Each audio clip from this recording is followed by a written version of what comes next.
tirar as duas crianças do mesmo ambiente de convivência. A restrição foi ficando cada vez maior e foi levando toda a família ao mesmo tipo de restrição. Essa criança mais jovem que se sente abandonada por uma figura de referência pode experimentar.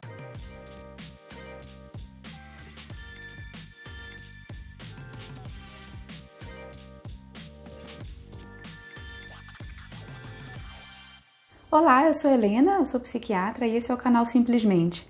A nossa ideia é unir cultura pop e a ciência para te ajudar a entender um pouquinho melhor sobre saúde mental. Na nossa primeira série especial de vídeo, nós vamos falar sobre o filme Frozen e como o isolamento de uma criança pode acabar afetando a saúde mental dela e também a saúde mental daqueles que estão em volta, os irmãos, os pais. Então, em Frozen, nós conhecemos a história de duas irmãs, a Elsa e a Anna, que precisam ser separadas em razão da Elsa ter uma condição muito especial. Ela consegue transformar gelo com as mãos. E o que a princípio é uma fonte de brincadeira, elas brincam de boneco de neve em qualquer época do ano, acaba também se revelando numa fonte de perigo, porque numa dessas brincadeiras a Elsa acaba machucando a irmã. E aí a gente vê todo o desespero dos pais em tentar entender o que está acontecendo com a Elsa, em tentar proteger a Anna, mas a única alternativa que eles encontram é de isolar totalmente a Elsa. E aí a gente vê todo o sofrimento que isso causa para ela, o sofrimento que isso causa para a irmã, que fica sem entender direito o que está acontecendo, fica se sentindo rejeitada. E também a gente vê que esse efeito não se restringe ali ao período da infância. Isso segue com elas ao longo da vida, mesmo quando a Elsa pode sair do isolamento.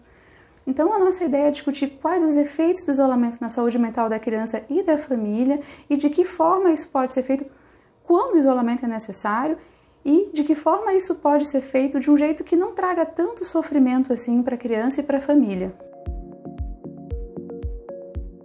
O Dr. Alexandre Paz é pediatra pela Universidade Federal do Rio Grande do Sul, fez subespecialização em infectologia pela Unifesp e hoje trabalha no Hospital da Criança de Brasília na área de controle de infecção hospitalar. Então ele tem uma grande experiência com crianças que por uma questão de uma doença infecciosa, pelo risco de se contaminar ou contaminar alguém, acaba precisando ficar em isolamento por algum período. Alexandre, em que situações na pediatria tu vês coisas igual a que a gente vê no filme, né, da Frozen, de irmãs tendo que ser separadas em razão de uma delas ter algum problema, né? No caso do filme era um superpoder, mas que na prática a gente sabe que alguns problemas de saúde podem causar esse isolamento, né? Especialmente em situações de baixa da imunidade. Não me refiro a baixas da imunidade corriqueiras. Por exemplo, se uma família tem um filho tratando um câncer, existe uma fase aguda assim, da quimioterapia em que a imunidade está realmente baixa e o outro filho está doente, essas duas crianças têm que ser afastadas, isso de fato. Então não é o tempo todo, assim, é só no caso de um estar gripado, por exemplo, aí ele não vai poder visitar o irmão que isso, tá com então você vai ter que afastar ali durante 5 dias ou uma semana. Você adulto vai visitar uma pessoa que está doente e se você estiver doente você pode botar máscara, você pode não chegar perto, não beijar, etc. Mas se você tentar convencer um irmão de 2 ou 3 anos a se portar dessa maneira, você vai ter dificuldade. Então, na maioria das vezes, nessa situação, o que a gente faz é tirar as duas crianças do mesmo ambiente de convivência. Então, se esse menino da quimioterapia está hospitalizado, o irmão não deve visitar. Se esse menino da quimioterapia está em casa, o que é relativamente comum, né? O irmão tem que ser deixado em outro quarto, ou na maioria das vezes... Às vezes pode até ficar na mesma casa, então. Sim, ou na maioria das vezes, para evitar essa coisa de ter que... De ouvir a voz obrigar do o menino a não chegar perto, etc. Umas famílias optam por colocar na casa de alguém, da avó, alguma coisa assim. Mas isso é sempre uma coisa transitória. Muitas famílias acabam fazendo isso por mais tempo do que deviam.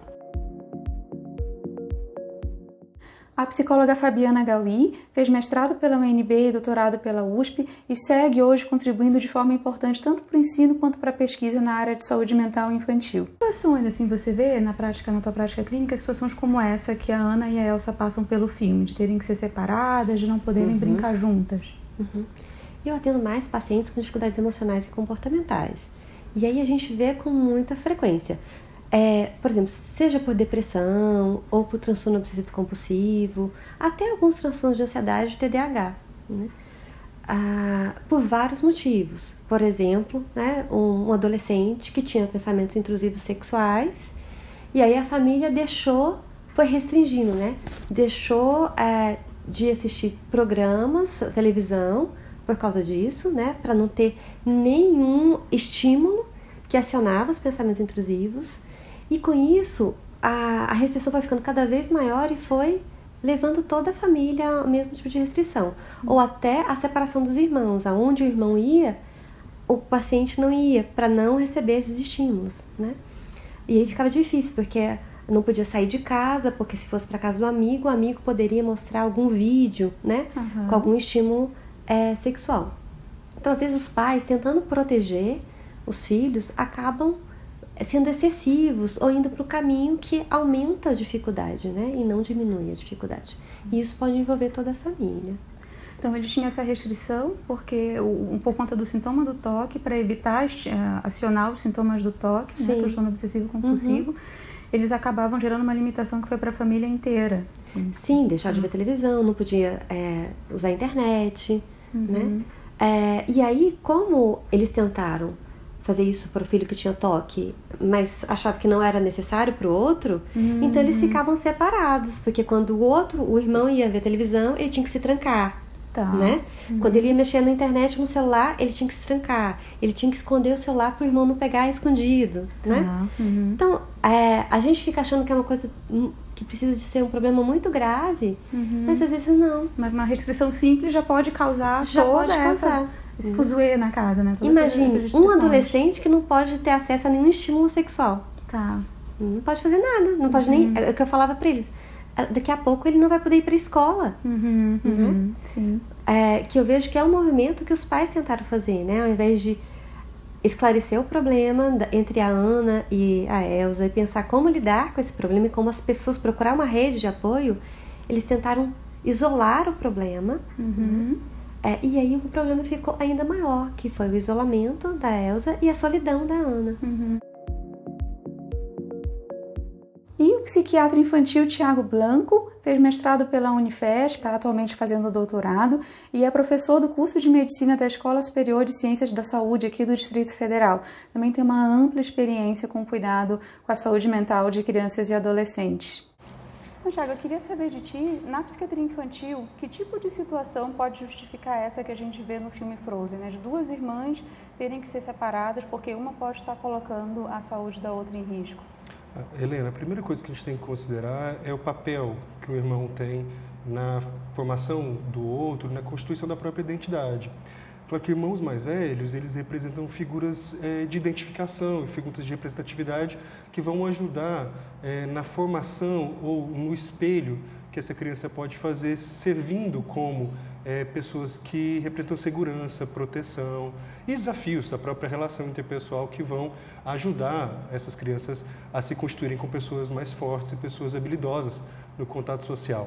Um eventual afastamento de uma criança de seu irmão mais velho, com quem já está estabelecida uma relação de proximidade, pode implicar na experiência do luto, que é muito observado quando a gente observa famílias em que uma das crianças ou o irmão mais velho acaba falecendo por doenças graves.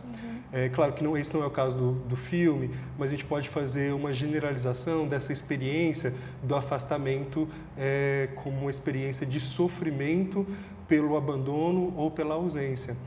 Se isso não for muito bem trabalhado pela família, essa criança mais jovem que se sente abandonada por uma figura de referência pode experimentar processos psíquicos que podem levar ou favorecer a ocorrência de transtornos mentais, principalmente de natureza ansiosa e depressiva, tanto na adolescência quanto na idade adulta. No próximo vídeo, nós vamos ver quais as repercussões desse isolamento para a vida da criança, tanto no curto prazo quanto no longo prazo, e também de que forma os pais podem ser afetados. Então não se esqueça de se inscrever no canal e ativar as notificações, que é para não perder essa.